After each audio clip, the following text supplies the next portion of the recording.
So the previous video, if you've watched it, you can see how my young squirrel is absolutely the epitome of health and beauty. Absolutely thriving on cow's scalded milk for 4-5 days now, mixed in with almonds and walnuts. I've been doing research as to what you should feed baby squirrels, how you should care for them, and all the rest of it. And of course there is a whole myriad of nonsense out there, probably mixed in with a little bit of truth, but you don't know what the truth is. And how would we discern the truth? Well, the truth would be, the truth of the pudding would be in the eating.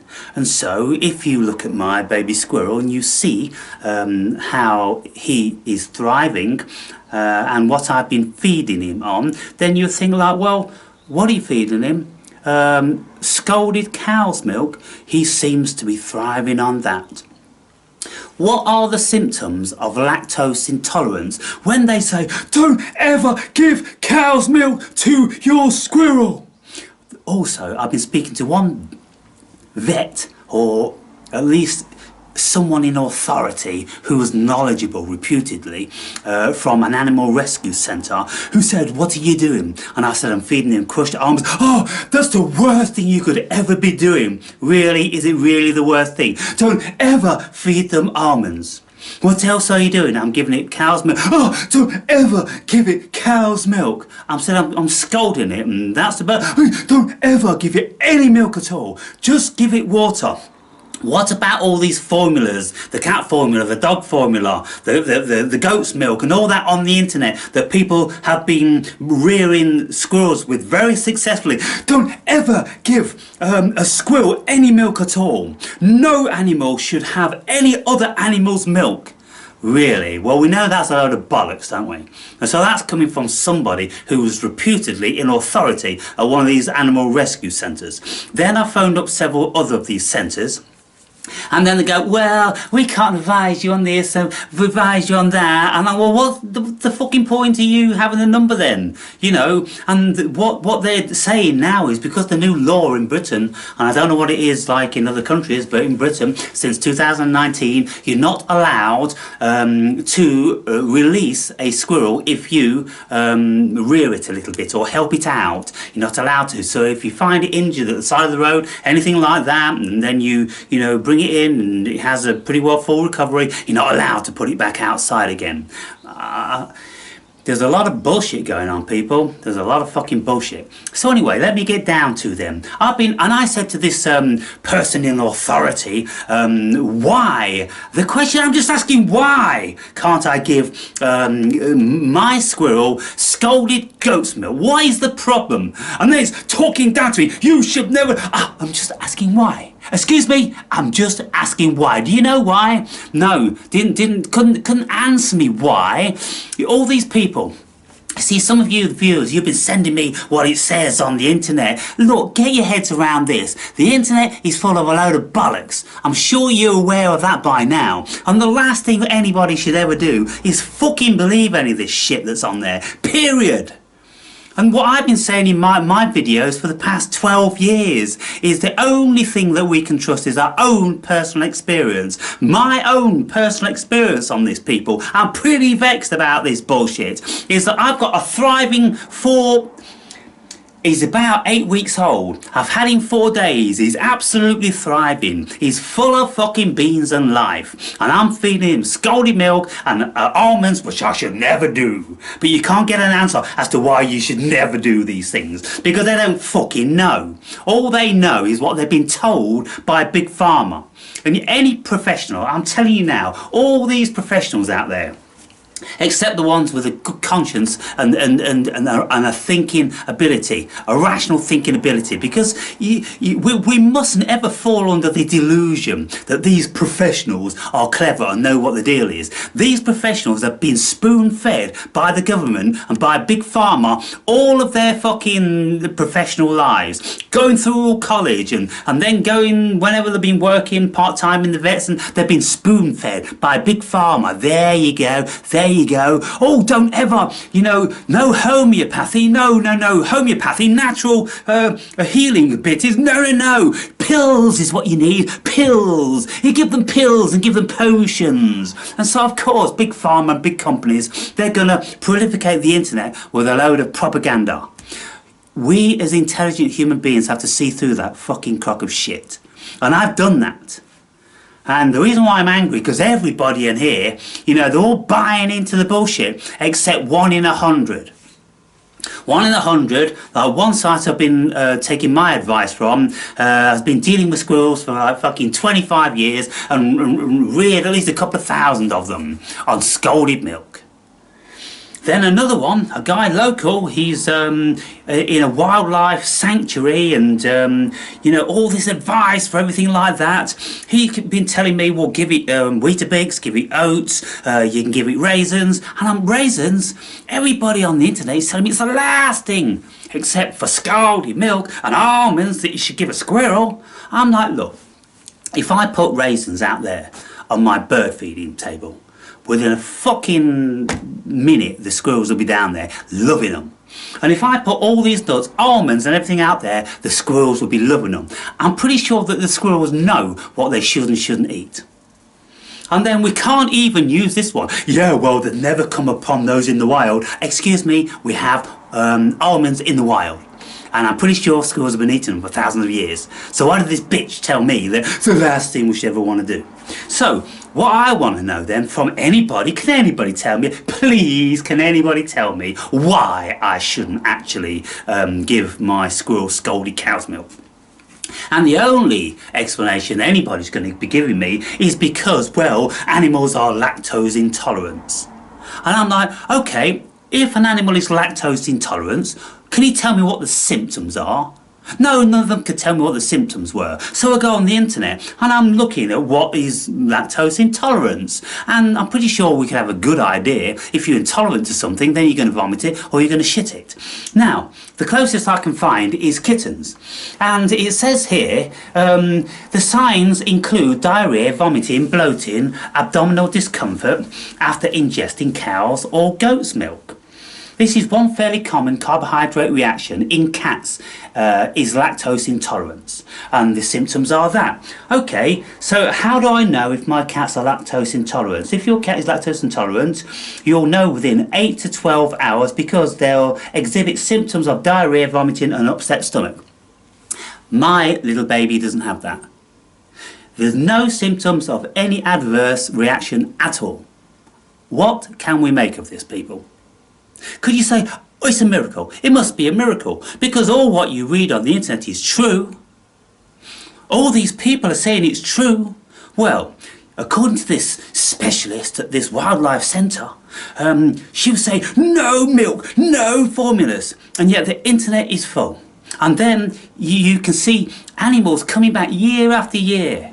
And so they didn't die. It's not like all the videos you see, oh well, you saw them whilst they was, looking okay, but then, something happened to them. No, nothing seems to have happened because you can see them returning time and time again. And nobody's ever said, oh, by the way, that beautiful baby squirrel that I was rearing, apparently they got something wrong with it and he started not to eat and this and the other after, so many weeks or days. I haven't found any of that. I've just found animals thriving when they get a bit of TLC. And so, I'm just calling bullshit on this, people. That's what I'm doing. I'm calling fucking bullshit. Now, what happens if I give a lactose intolerant cat milk? How common is lactose intolerance in cats? Well, let me just have a look on that. More than 50% of adult cats are lactose intolerant. Well, we all give We've all given cats milk, haven't we? Look on the cartoons, Tom and Jerry, they love milk. And so what is this bullshit in this day and age? What's going on? We have to ask these questions. What the fuck's going on now? All of a sudden, at least 50% of cats are lactose intolerant. It's a bit like at least 50% of our babies now need Ritalin. They need feeding Ritalin because they've got ADHD or something like that. They're just being fucking kids. Now these motherfuckers want to feed them and stuff them full of fucking monging out pills so they go to school like this. I'm on their fucking case. That's what I'm on, people. And I ain't listening to the bullshit. If I see my little baby taking a turn for the worse, then I'm going to be giving it this dog's formula, which I'm going to go and buy today, just as an emergency. But I'm pretty confident I'll never have to use that bullshit.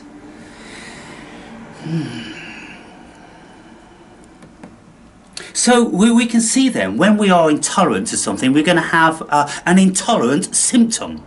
You see, but what they say now is, they say, oh, well, you don't know what damage you're doing to it further down the road. Well, like what?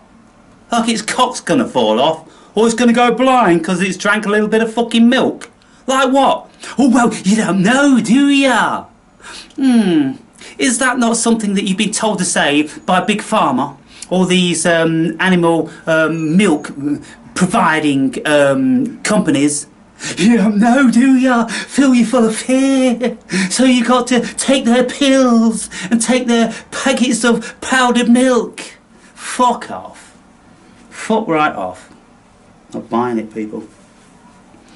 Right, what are the symptoms of lactose intolerance? I put cats, now I'm going to put in animals. I do believe my squirrel is an animal. So let's see what we've got to say about that. Lactose intolerance. Lactose intolerant dogs lack the enzyme that breaks down the lactose in dairy products. Simply put, they have difficulty digesting milk and may show symptoms such as diarrhea, vomiting, bloating or loss of appetite. Knowing this, you might want to make your dog skip the milk and not have any dairy products. And knowing that, you might just want to skip it. It's not something you should never do. Don't ever do that. And it's, oh, you may notice symptoms this and may notice symptoms that. Yeah. Okay, so, well, what are the symptoms again? Diarrhea, vomiting, bloating, loss of appetite. No, none of those. And so, is my squirrel one in a billion who isn't lactose intolerant? If that's the case, then why don't we have some information on the internet about, oh, by the way, some squirrels turn out to be lactose intolerant, just like some people do, just like some cats do, strange as it would sound, because all of our lives we've been told to give cats milk, but now, you know, Big Pharma, they've found a way to start selling people some shit. Of course they have. And so, is my squirrel one in a billion? And if so, well, why don't we have, you know, well, it must be one in a billion then. Or all the rest of it must be bullshit. Am I the only one, as usual? I'm always the only one that to call bullshit on this shit. And everybody else is buying into it. For fuck's sake. Where does the information say that your squirrel may be lactose intolerant? And in actual fact, what you do is you just try it. You try it with one meal and you'll know within one meal. It says on here you'll most certainly know within 12 hours. So, well, you try it over 12 hours. And if it's diarrhea and if it doesn't seem to be comfortable, then chances are it might be lactose intolerant. And so then give it something else. But where's the videos that say, if it's not lactose intolerant, if your animal is thriving on cow's milk, fucking way to go. So it looks like my videos are going to be the first ever in the whole world.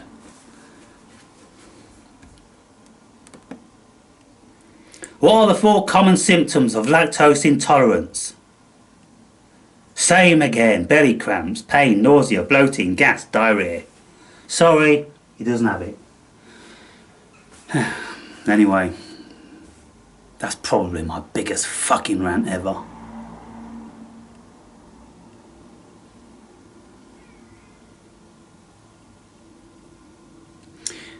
you know, when they say, if you come upon a squirrel in the wild, then leave it or euthanize it. Really? They're giving us, because this is coming from a professional body, euthanize the squirrel. For its own betterment. Hang on, let me get this right. I find a squirrel in the wild, looks like it's struggling, lost mum.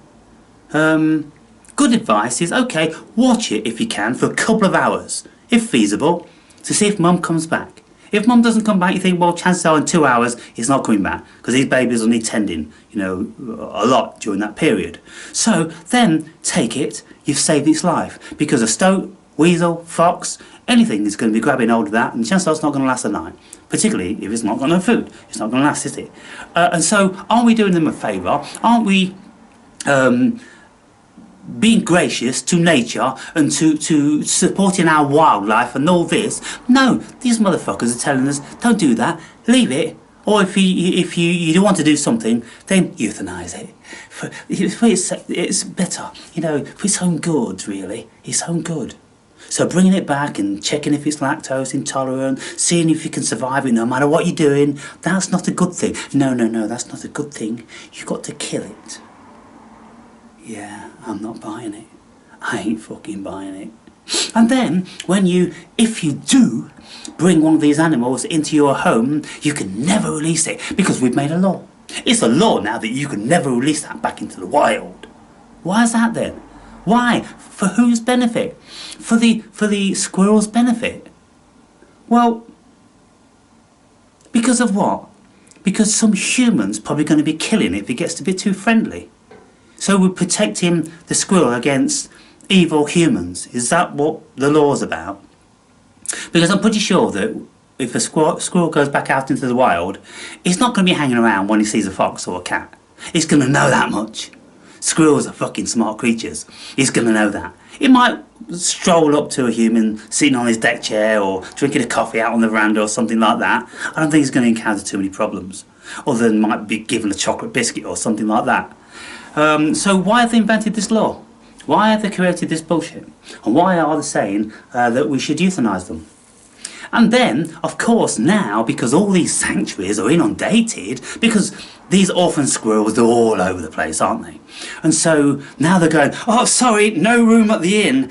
We've already got 50 of the fuckers in the back room there. We're going to have to cull fucking 3/4 of them. So, but of course, we don't want to tell anybody that. But, you know, we can't afford to. And all this. And so look what's happened now. Don't you think it's a government thing to kill off the grey squirrel?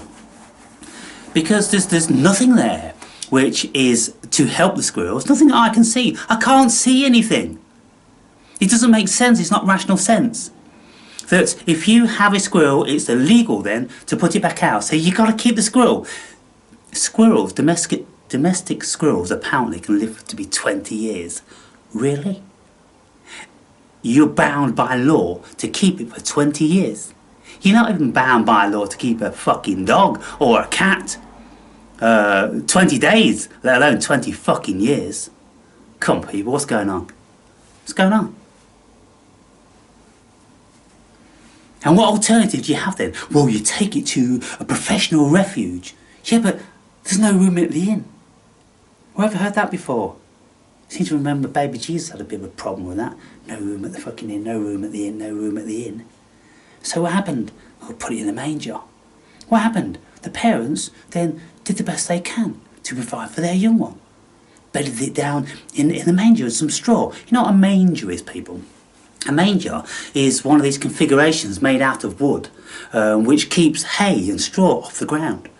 You throw the fucking hay in the manger, and then the animals eat from it, through the gaps in it. And so that's where baby Jesus spent his first few nights. But, oh, you should never put a baby child in a manger. Oh, that's something you should never do. Well, what if you haven't got a fucking bed or a cot? What the fuck do you do? And if there's the odd manger hanging around, a nice soft straw, I think I'll fucking use that option, wouldn't you?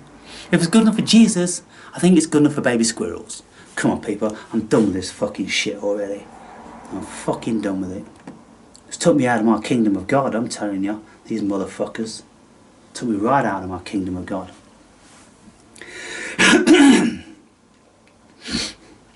What animals can be lactose intolerant?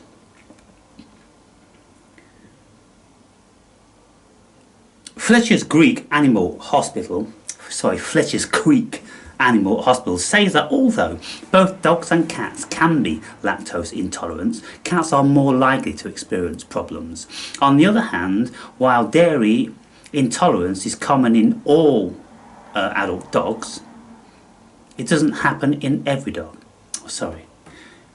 While dairy intolerance is common in adult dogs, it doesn't happen in every dog. Well, what I want to know is now, it's kind of like this Mandela effect. For like hundreds of years, it's been cool to give your cat milk. Cats love milk. Nobody has ever said, I've never heard it in all these years growing up, oh, don't give your cat milk, it might be lactose intolerant. You go, what the fuck are you talking about? All cats drink fucking milk, they've been drinking it forever. But all of a sudden now, half these animals, 90% of those animals, oh, they're lactose intolerant, don't do this. Or what do you give them? Oh, you give them this powder. Yes. Or you give them these pills. If we can't smell a fucking rat around this joint, we may as well give up now.